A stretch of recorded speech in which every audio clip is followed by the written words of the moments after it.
The Washington Wizards made their first big move of free agency, signing free agent center Jonas Valanciunas.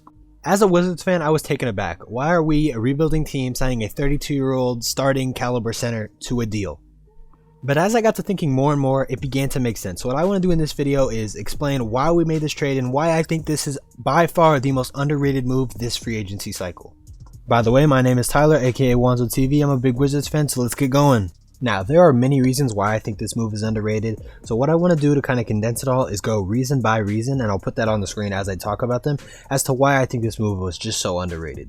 So the first reason I want to talk about here is Valanciunas' fit with rookie Alex Sarr and just his overall impact as a vet in the locker room. Now this first one, in my opinion, is by far the most important as to why this move was made.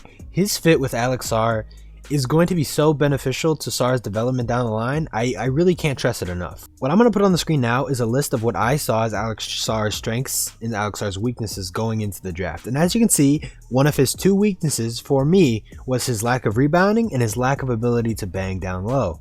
If you know anything about Jonas Valanciunas, that is exactly what Jonas Valanciunas does. He's a big body, he rebounds the ball well, and he can bang down low, which is exactly what Alex Sarr can't do or is lacking at the moment.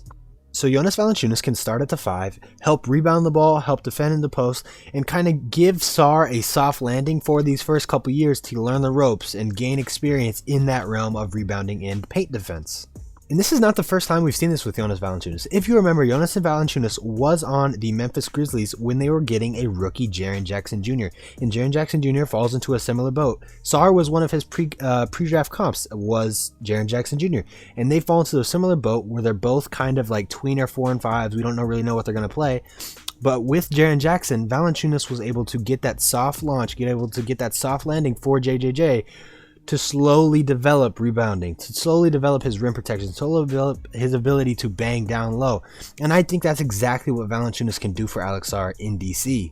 Not only does it help with him banging and getting rebounds, I also think it helps to showcase Sarr's ability and switchability, versatility on the perimeters. Alex Sarr is a guy who can almost Bam Adebayo-esque look to guard maybe 2 through 5, guard 2 through 4, show his versatility on the perimeter.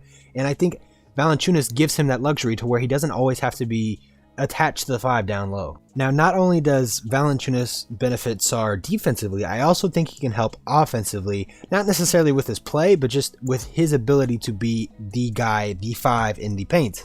Going back a little bit to the draft, it was speculated that Alex Sarr turned down a workout from the Atlanta Hawks in part because he wanted to play the 4 and not the 5.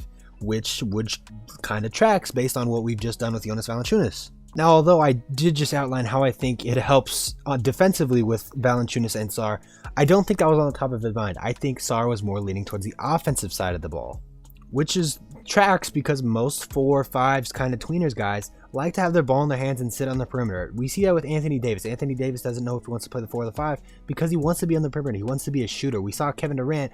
That's why Kevin Durant forges his height, because he doesn't want to get played down low, even though he is that height. And obviously that's a bit of a different situation.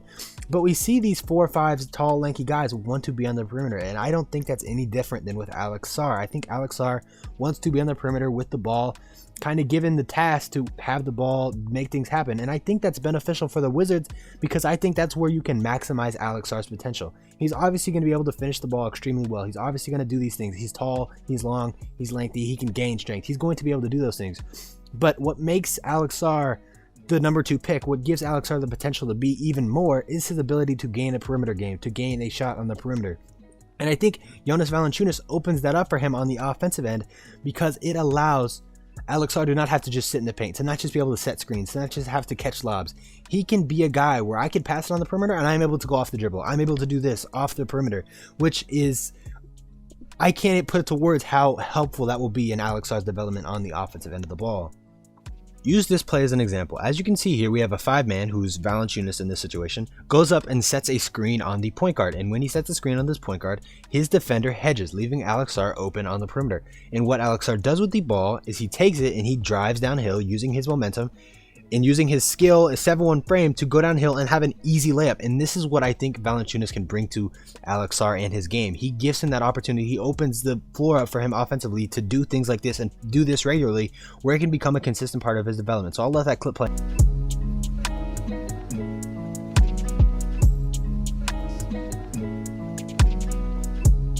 So that's how I expect Valanciunas to impact Sarr offensively. I think he's able to give Sarr that versatility to play on the perimeter at times. And I don't mean to say that Sarr is going to be a permanent 4. There's definitely going to be lineups we will play where Sarr will be at the 5. We're finding his skills to be a 5-man in the league. So I don't want to make it seem like he's never going to play the 5. But I think he's going to get a chance to show his versatility at the 4 more with Valanciunas on the floor. And beyond just helping Alex Sarr, I think Valanciunas is just a presence for the entire locker room to gain value from. Jonas Valanciunas has been in this league a very long time. He's 32 years old. He's been on multiple different teams. He's been traded. He's been signed in free agency. He has a bunch of things happen to him, and I think he's able to relay that message to the young guys, because when you're rebuilding, which is what the Wizards are, I think it's important to kind of leverage how far you go with the young guys, because then you can get a Houston Rockets situation a couple of years ago where you have guys who are kind of, immature, misbehaving, all in that same locker room. Whereas if you have steady veteran presences like Jonas Valanciunas in the locker room, I think that tampers that down a bit. And it's kind of that push and pull with veterans versus young guys. And I think Jonas Valanciunas adds a number for the veterans, which is extremely good for us.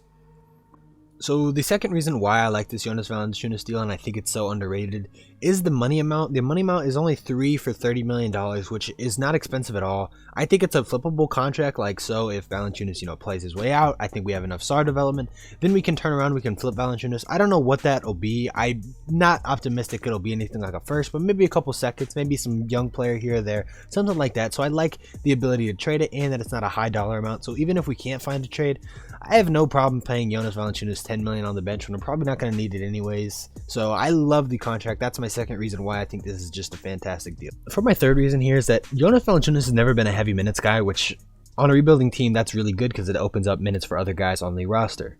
I'll run the stats off here, but at his peak, he was a 30 minutes per game guy, and I don't think he's going to get that many here. He's got 24 and 23 his last 2 in New Orleans, so it'll probably be around there, maybe even less. So he's not a guy who's going to command heavy minutes, which is good for a rebuilding team who's going to have some young bigs, even just guys who need minutes getting in there because Val's not going to take up a whole lot of minutes. The fourth and last reason why I think this Jonas Valanciunas deal is just so underrated is because he is close to an Iron Man as you can get in the current NBA.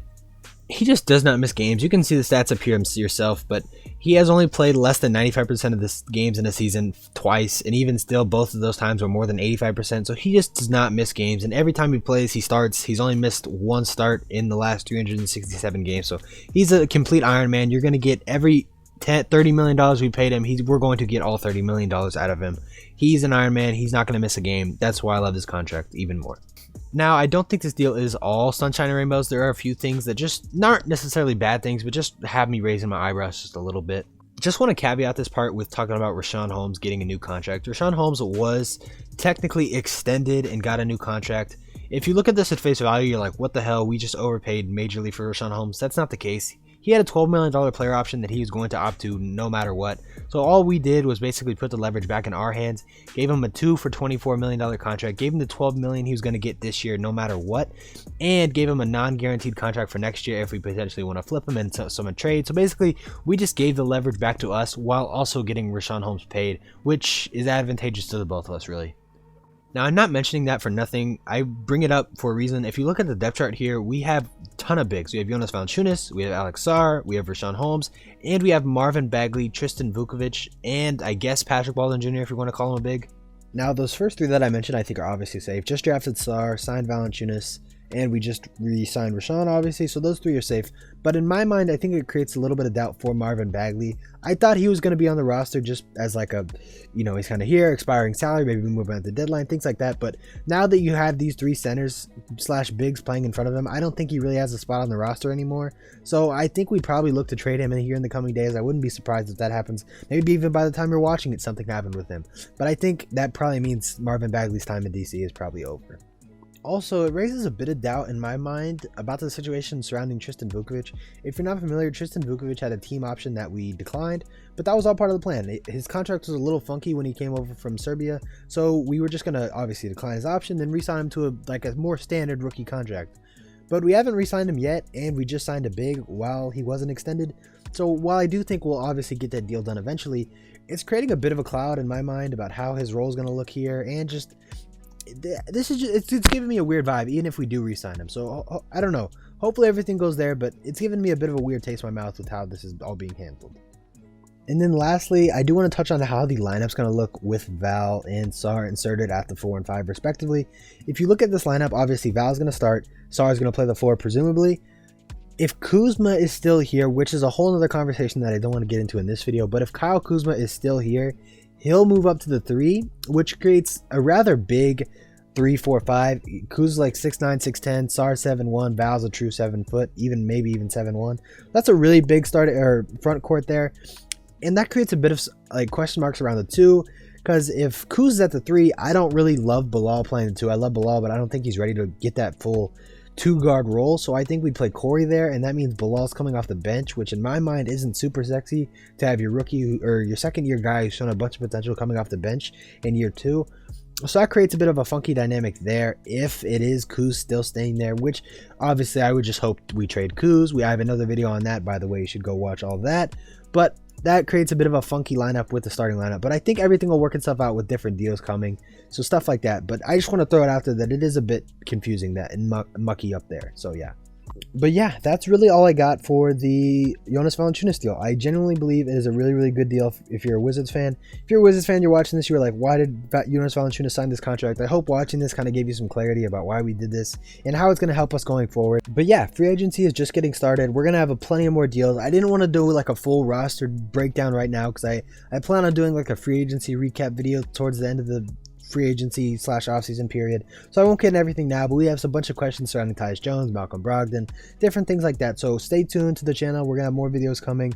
Make sure to like and subscribe, all that good stuff. But yeah, this is Wanzo TV, aka Tyler, big Wizards fan. I'll see you guys later.